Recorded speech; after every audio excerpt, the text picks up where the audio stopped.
اب ہمارا ٹاپک ہے کہ ہم نے کیونکہ بات تو سٹارٹ کروا دی ہے، بات سٹارٹ ہو گئی، اب بات سٹارٹ ہو گئی، اگلا بندہ بولنا شروع ہو گیا، اب ہمارا کام کیا ہے؟ سامنے والے کو سننا، یعنی اب کا جو ہمارا ٹاپک ہے وہ ہے سامنے والے کو سننا۔ سامنے والا جب آپ سے بات کر رہا ہے، جب آپ نے بات کو شروع کر دیا ہے، بات سٹارٹ ہو گئی ہے، بات کوئی بھی آپ نے سٹارٹ کی، بات چل پڑی،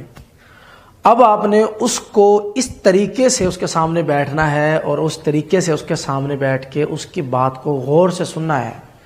کہ وہ مطمئن ہو آپ کی بات سے کہ یار واقعی ایک بندہ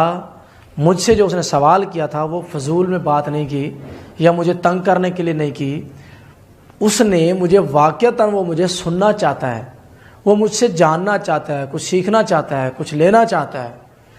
تبھی وہ اس نے مجھ سے سوال کر رہا ہے۔ تو آپ نے بڑی کنسنٹریشن کے ساتھ اس بندے کی طرف دیکھنا ہے اور اس بندے کی ہر بات کو مکمل سننا ہے، اور سننے کے بعد اس کی ہر بات پر مکمل رسپانس دینا ہے، چاہے وہ بات ایک سوال کے جواب کو چاہے وہ آدھے گھنٹے تک لے جائے، یا تو بات کو شروع نہ کریں، یا پھر اگر آپ نے بات شروع کی ہے تو آپ نے اس کو پراپر طریقے سے سننا ہے۔ سننا بہت ضروری ہوتا ہے۔ جب تک آپ کسی کو سنتے نہیں ہیں تب تک آپ کا اعتماد جس کو کہتے ہیں کبھی بھی کسی کے سامنے بلٹ نہیں ہو سکتا۔ آپ کا اعتماد بولنے سے کم سننے سے زیادہ بنتا ہے۔ جب آدمی کوئی سنتا ہے تو سننے سے، یعنی کہ آپ کسی کی بات جب سن رہے ہوتے ہیں تو سامنے والا خود بخود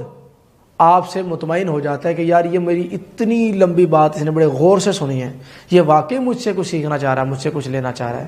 تو یہ فائدہ ہوتا ہے کسی کو سننے سے۔ تو یہی ہے کہ آپ سامنے والے کو جب آپ نے بات شروع کر دی تو اس کو مکمل طور پہ آرام سے سنیں، پراپر طریقے سے۔